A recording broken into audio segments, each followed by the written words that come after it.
Hello beautiful soul! Welcome back to my channel. This is May Chang for Japan, Kabayan. Taurus, this reading is for you. Tingnan natin ang iyong May 11 to May 17, 2025. Maraming salamat muna sa mga subscriber, new subscriber, cross-watcher. Sa baka bagong pasok dyan, welcome na welcome kayo sa bahay ni Ate Ayin May. Salamat din sa nakataba ng puso niyo yung mga comments at sa mga nagpa-personal reading. Marami pong salamat.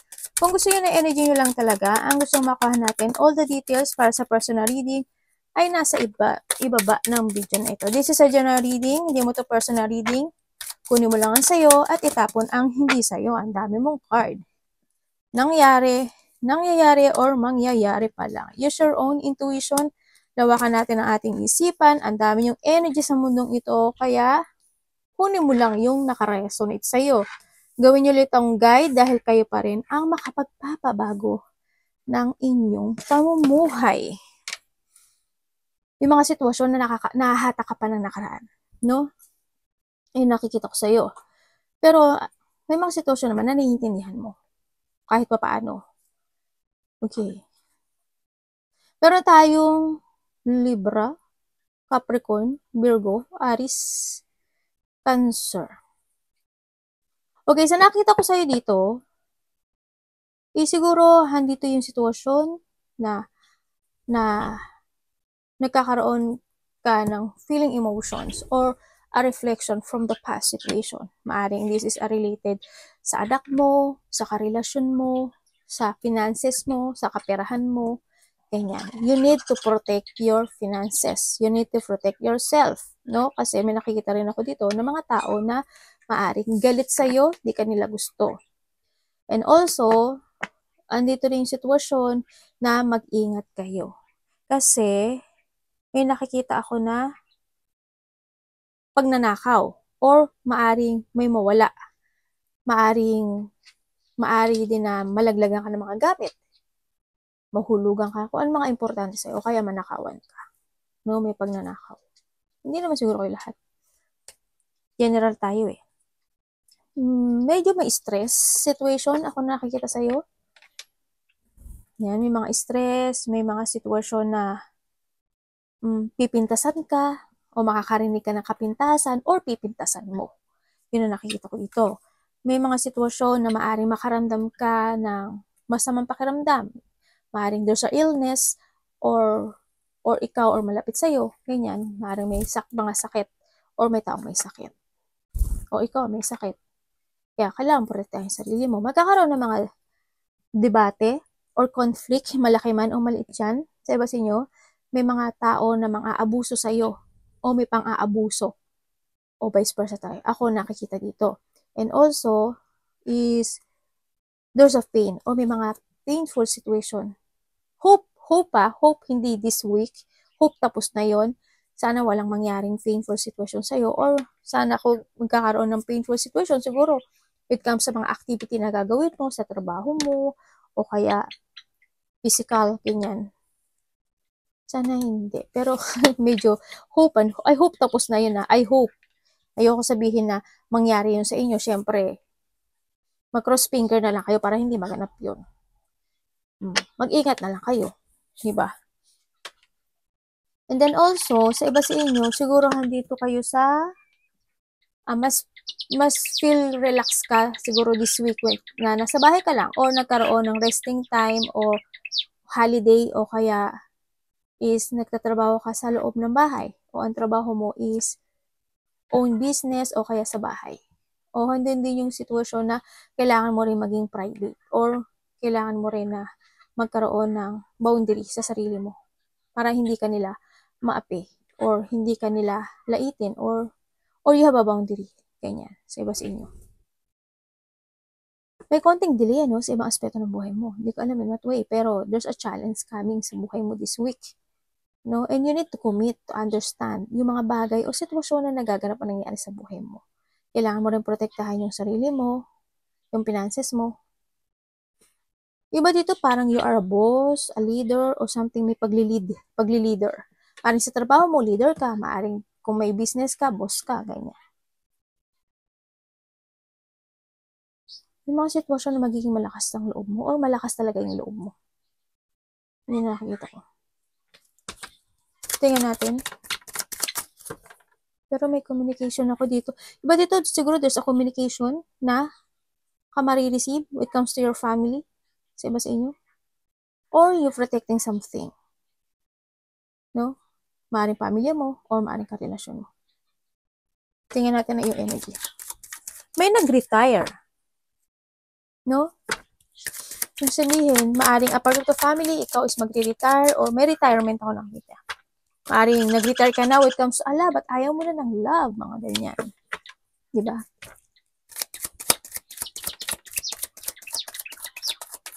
Energy.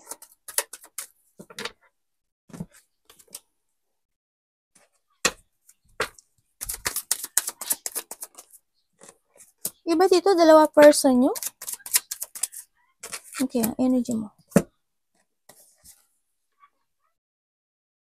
Energy mo this week, siguro andito kasi sitwasyon mo na merong kang mga, parang magkakaroon ka ng clarity sa sarili mo na ile-level up mo na yung sarili mo this time or magkakaroon ng level up sa'yo. Kasi magkakaroon ng pagbabago sa'yo sa nakita ko dito. Sa iba naman sa inyo is maaari magkakaroon kayo ng communication. Maaari may mga celebration, may mga fun, happiness, enjoyment, ganyan. Maybe iba dito is may ma-achieve ka na malaki man o maliit na goal yun. Yan. Parang you will enjoy the fruit of your labor and success. Sa iba dito is getting together. Ganyan. Close relationship, family, reunion, may coming home, di ba?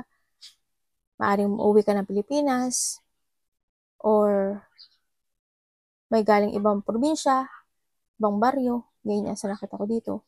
O kaya andun yung sitwasyon na may pupunta kang wedding. Part is wedding. Sa iba is tingnan natin para i-clarity ko.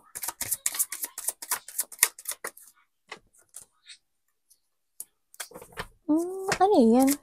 Universe. Okay.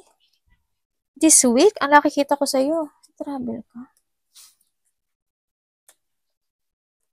Parang parang there's something happen sa'yo. Kasi maraming tao ako nakikita Siguro dito is, iba is recognition or you will achieving something talaga.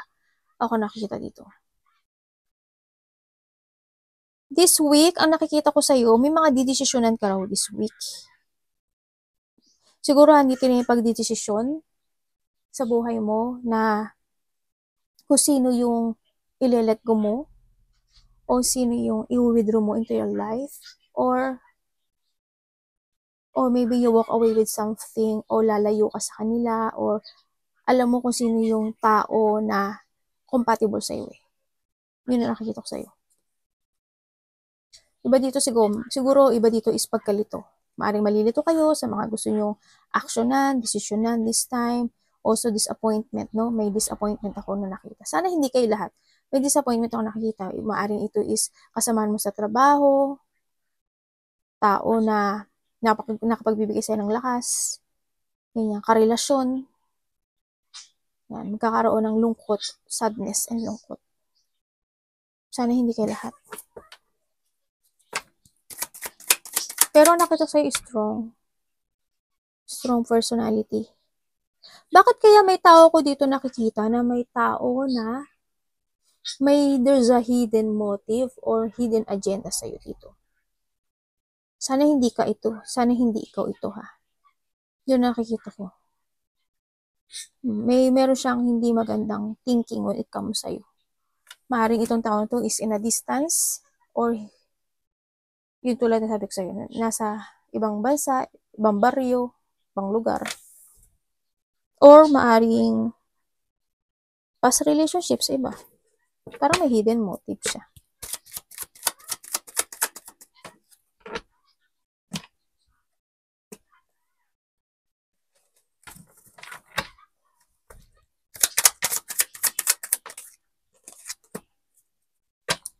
Parating sa'yo.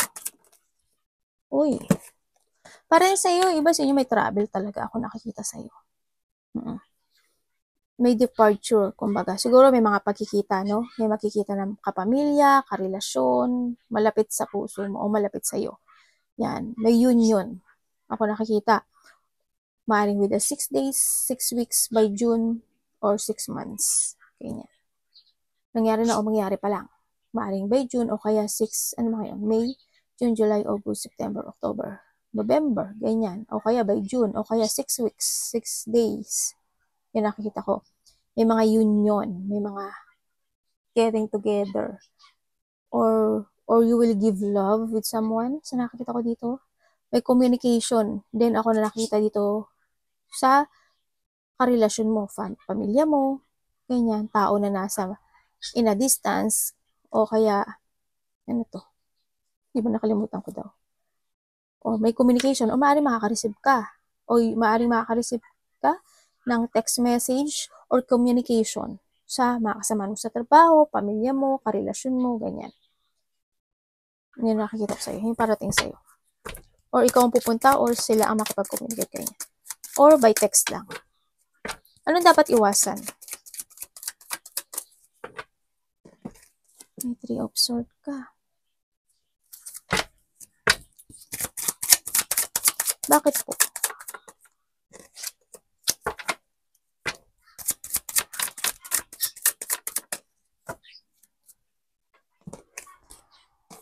Okay, iwasan mo daw yung isang bagay o sitwasyon na hindi ka matuto sa nakaraan, no?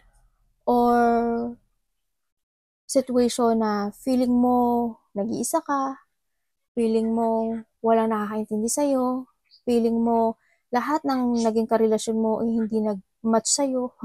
Iwasan mo na lang yun. Kumbaga, hindi naman yun kasi inaalis sa'yo yung mga bagay na hindi naman talaga sa'yo kasi means destiny yun, no?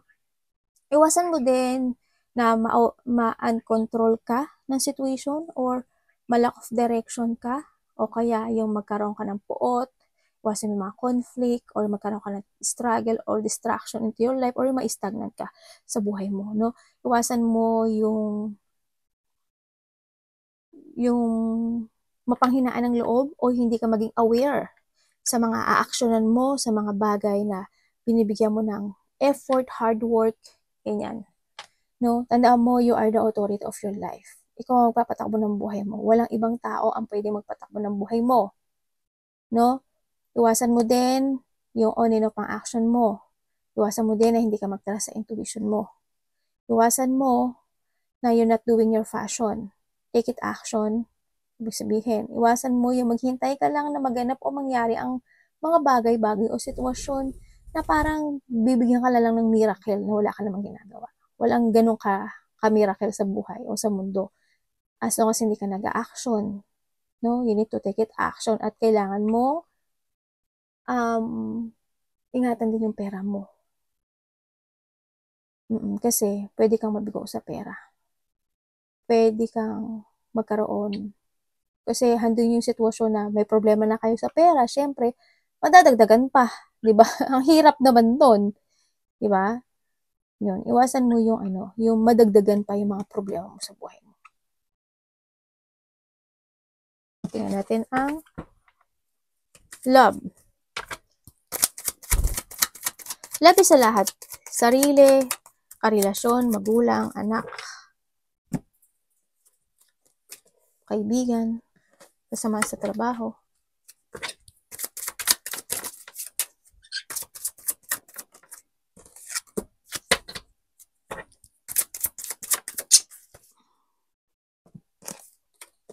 When it comes to a love, ano kayo, no? Napaka-very caring ka. When it comes to a love. Kumbaga, binibigay mo yung gusto nila.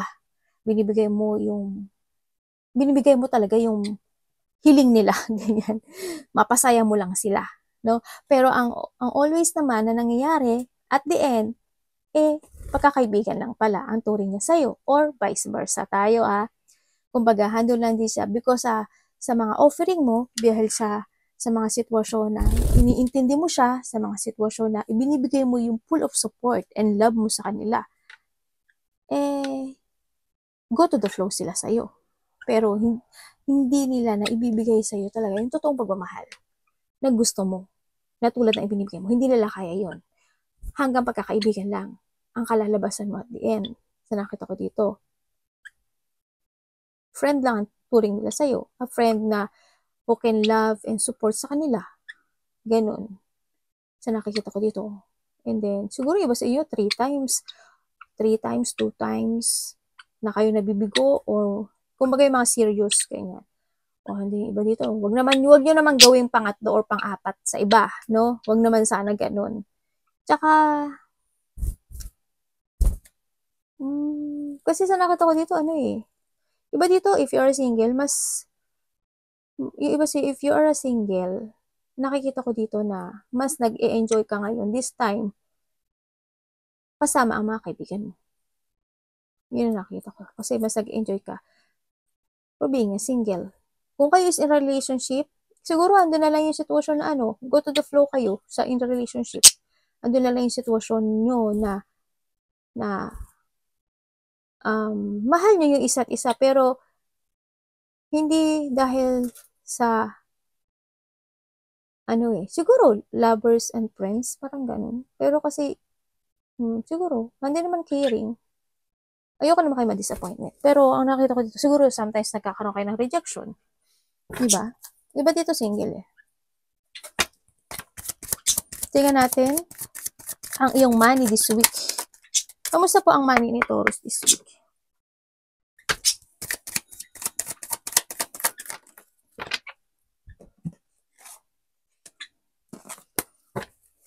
Ay.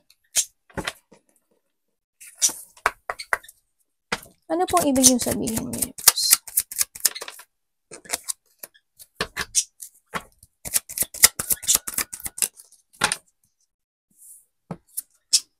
Uy, the sun and the wheel of fortune.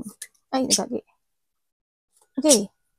When it comes to your money, ang nakikita ko sa'yo, siguro, if you change talaga, at hindi wag ka lang maghintay sa buhay mo na walang gawin at gusto mo lang ay magbagong bigla, sabi ko sa'yo, mag-click bigla yung cycle ng buhay mo, walang mangyari sa'yo. We have the sun.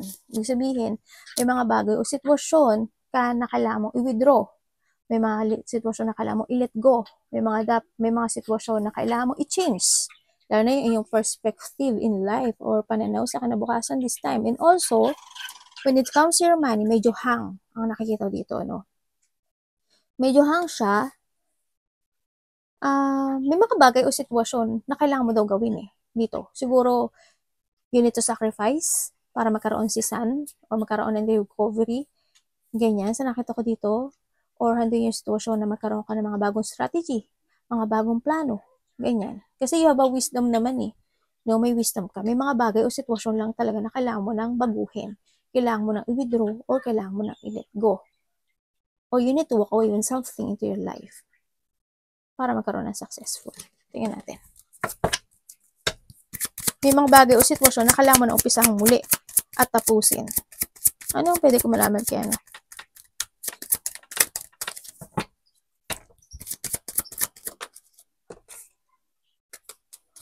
Okay, ano po si Sun?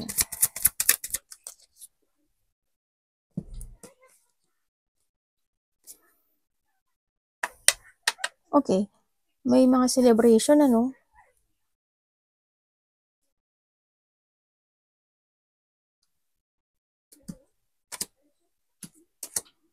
Medyo magulo Magulo yung pera mo. Di ka man tagutom sa nakita ko dito.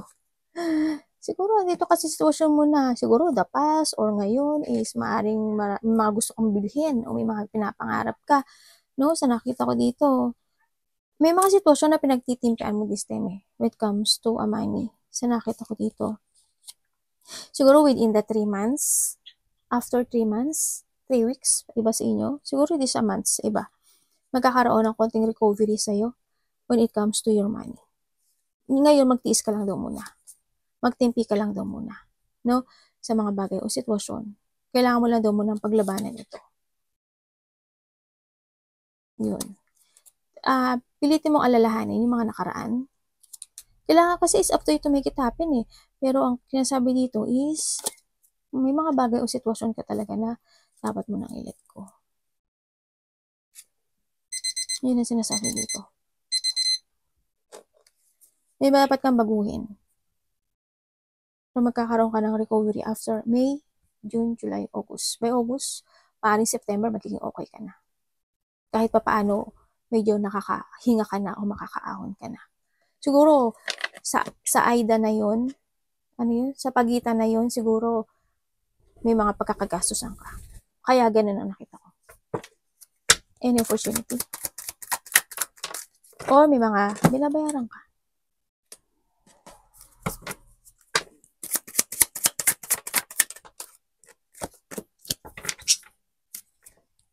No, kung may tao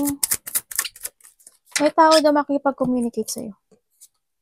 A person who is in a distance. Maaring itong tao na to is nasa ibang lugar.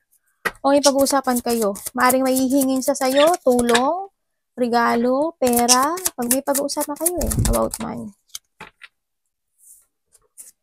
Maaring may tutulungan ka, may pagbibigyan ka. O may pagkakagastusan. May paglabas ng pera.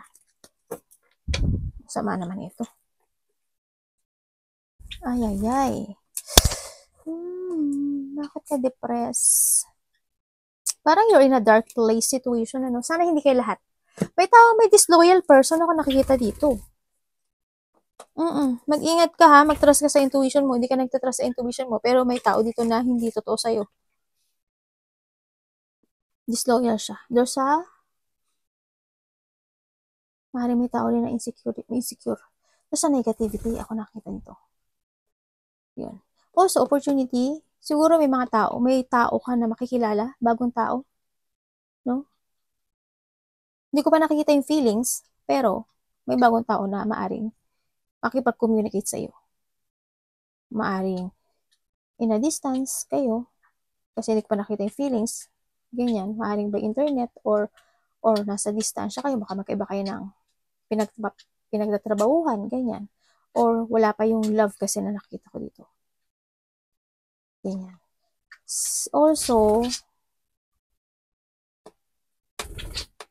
may pagtulong. Ay, sinabi ko na yun, diba? Bakit feeling ko mapapagod ka? Parang may pagod ako nakita sa'yo. Advice universe.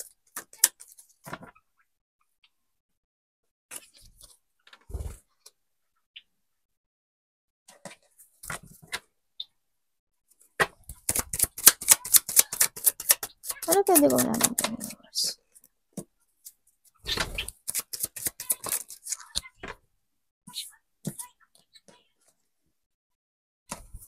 Makaka-receive ka daw ng text message sa tao na sarili lang niya iniisip niya. Magama ka sarili. Sa Kim. Ay, oo nga. Maaaring a past person sa iba or tao na makasarili. Oo nga, no?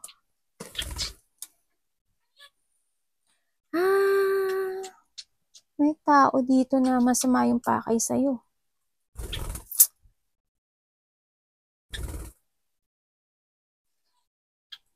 May tao dito na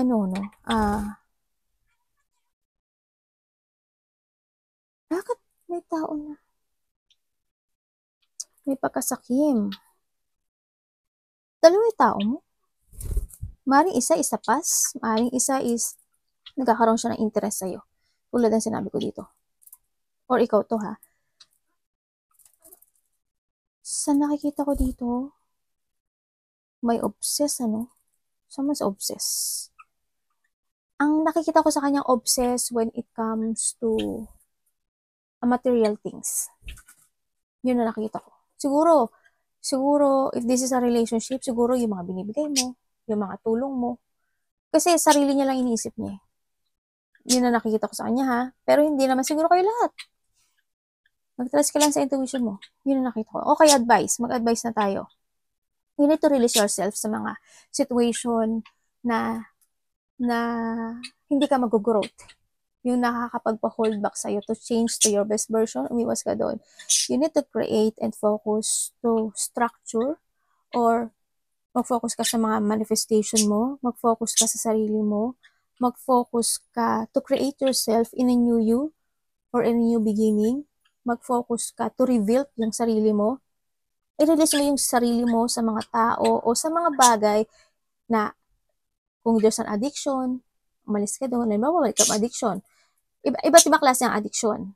No? Example, palagastos, utang ng utang, hindi nagbabawas ng utang, nagbabawas pero nadadagdagan din. Yung mga pagkain na hindi dapat, iniinom na hindi dapat. Addiction when it comes not focusing to your health. Diba? Ibig sabihin, kung medyo nagiging chubby ka na, kailangan mo na siguro mag-exercise. No? Yung mga bad situation, toxic energy, toxic place, toxic situation, umalis ka doon. You need to release yung sarili mo. I-reclaim mo yung power mo. Independent. No? And also, mag-focus ka to fulfill or sa mga achievement mo or sa mga accomplishment mo. And also, sinasabi rin dito na finish the unfinished. Put some effort. No? Kailangan mo ngayon is to connect o to commit sa iyong mga investment, sa iyong sarili, sa iyong goal. Kailangan sa iyo is give an effort, hard work, and maging practical ka raw, sinasabi dito, no? Focus to develop and maging dedicated ka sa mga goal mo this time. Nagkaroon ka ng progressing. Arigatou namaste. God bless.